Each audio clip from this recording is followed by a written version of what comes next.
मला तो आनंद ग्रहण करायचा आहे.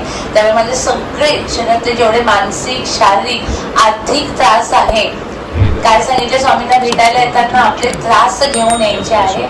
सगळे विचार करायचे की हातात मी गोळा केलेले आहे आणि पत्ते टाकतो तसे सगळे पत्ते स्वामींच्या समोर टाकून देत आहे. आता माझ्याकडे एकही पत्ता नाहीये, एकही त्रास नाही. त्यामुळे मला अतिशय शांत, रिलॅक्स रिलॅक्स रिलॅक्स वाटत आहे. 3 वेळा ओंकार करणारे सरळ बसायचं आहे.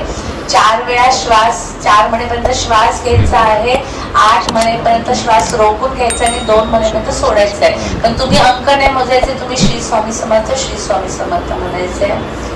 1 2 3 4, 1 2 3 4 5 6 7 8. श्वास सोडायचा आहे. श्री स्वामी समर्थ, श्री स्वामी समर्थ. शांत शांत. मी कुठे बसली, कुठून आली, आता कसलीही मला जाणीव होत नाही. विचार करायचे की मी ढगांमध्ये बसली आहे. कुठे स्वर्गाकडे जायचा, ईश्वराकडे जायचा जो रस्ता आहे, अशा खूप साऱ्या पायऱ्या आहे आणि त्या हलक्या फुलक्या ढगांवर मी बसली आणि मी पण स्वतः हलकी हलकी शांत झाली. शांत शांत. ती शांतता फक्त मी म्हणत नाहीये, मी बोलायचं बंद करते. ती शांतता तुम्ही अनुभवा. श्री स्वामी समर्थ, श्री स्वामी. तुमच्या पुढून मागून ढग चालले, तुम्ही ढगावर बसलेले आहात. रिलॅक्स, शांत शांत शांत शांत. मी ज्या ढगावर बसलेली आहे, हा ढग मला माझ्या गुरूंपर्यंत, रविवारीची गुरुपौर्णिमा आहे, माझ्या स्वामींपर्यंत मला अलगद घेऊन जाणार आहे. श्री स्वामी समर्थ, श्री स्वामी समर्थ, श्री स्वामी समर्थ. शांत शांत शांत. दोन्ही डोळ्यांच्या मध्ये आपलं लक्ष एकत्र करायचं आहे. आतमध्ये जप चालू ठेवायचं आहे.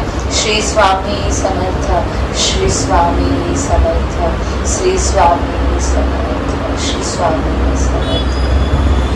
3 वेळा ओंकार करायचा, दीर्घ श्वास घ्यायचा.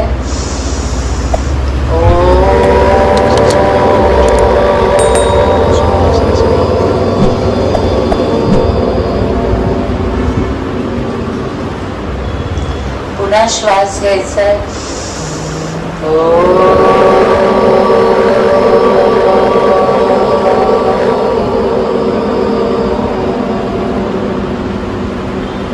तिसरा आणि शेवटचा श्वास घ्यायचा.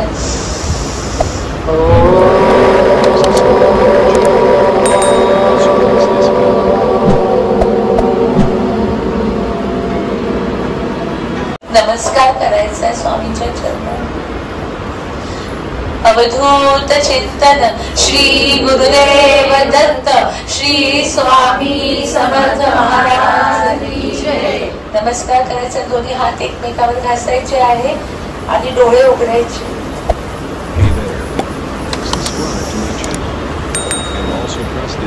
श्री स्वामी समर्थ. गेले 15 दिवस मी गुरुपौर्णिमेवर हे बोलू ते तुम्हाला सांगू. महाराष्ट्र शाळेमध्ये परवा मला प्रमुख पाहुणे म्हणून बोलवलं आहे. मुलांना काय सांगायचं म्हणून एवढं लिहित आहे आणि इथे मी बसले आणि म्हटलं आता गुरूंबद्दल बोलूया. पण काय बोलणार आपण, एवढा मोठा तो आहे आणि ते आपल्याला मिळाली हीच मोठी गोष्ट. काही बोलू शकणार आहे का? मला असं झालं की आता काय बोलावं. आता फक्त जप घ्यावं आणि सगळ्यांना सांगायचं की नमस्कार करून तुम्ही. एवढी कृपा.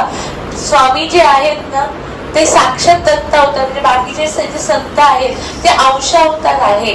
पण दत्तगुरूंचे जर 4 अवतार जर बघितले तर त्यातले स्वामी हे पूर्ण अवतार आहे आणि ते आपल्याला गुरु म्हणून मिळाले. बऱ्याच वेळा ते माझ्याकडे काही प्रश्न घेऊन येतात आणि सांगतात तर आम्ही एवढी सेवा करतोय अजून माझं काही काम होत नाहीये. आपण कोणाची सेवा करतोय? स्वामींची सेवा करतोय की स्वतःची सेवा करतोय? जर महाराजांनी लिस्ट काढली ना मी तुझ्यासाठी काय केलं ना, तर आपण त्याच्यासमोर एवढं सुद्धा नाही. हा चालणारा श्वास, दिलेला जन्म आणि गुरु शिवाय गती नाहीये. तर ते गुरु मिळाले, त्यांनी जर हिशोब काढला तर आपण कुठेच बसणार नाही. म्हणजे आपण कुठल्या तोंडाने म्हणतो ना की स्वामी मी एवढे गुरुचरित्र वाचले, मी एवढं केलेलं आहे, कुठल्या तोंडाने काहीच तोंड दाखवायची सुद्धा आमची लायकी नाही. उलट त्यांनी फक्त आपल्याला त्यांनी आपलं मानून घेतलं, हीच फक्त आपली मोठी गोष्ट आहे. आणि आयुष्यभर कसं होतं ना की 4 ठिकाणी तोंड, म्हणजे एखाद्या प्राण्याचं नाव घेत नाही की त्या प्राण्याला आपण वाईट का बोलायचं, पण लोकांना सवय असते ह्या वर्षी हा गुरु केला, त्या वर्षी तो गुरु केला, 4 ठिकाणी जायचं.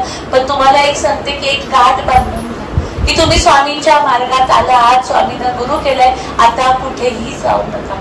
जेव्हा आपण एक गुरु करतो, कोणालाही गुरु करतो आणि पण पुढच्या वर्षी आणखी कुठेतरी जातो ना, तर सगळ्यात मोठा अपराध होतो की एक गुरु असताना आपण त्यांना गुरु मानलंय, दीक्षा घेतली आणि परत दुसरीकडे देवांची पूजा करू शकतो. मला युट्यूबवर प्रश्न होता की ताई मी गुरु केलेले आहेत, तर स्वामी आपले भक्ती दीक्षा देणार आहेत आपल्याला. स्वामी जप करतो आपण, देवीचा पण करतो, ओम नमः शिवाय पण करतो, सगळ्या देवांचा जप करू शकतो, स्वामींचाही जप करू शकतो. पण असं करू नका की आता मला हे चांगलं वाटते, मी यांना गुरु करते, पुढच्या वर्षी आणखी कोणाला तरी गुरु करते. हे 4 ठिकाणी तोंड घालण्याची सवय ना बंद करा. स्वामी मिळाले, आता आणखी कुणाकडे जाणार, याच्यापेक्षा तर श्रेष्ठ दैवत आपल्याला माहिती नाही.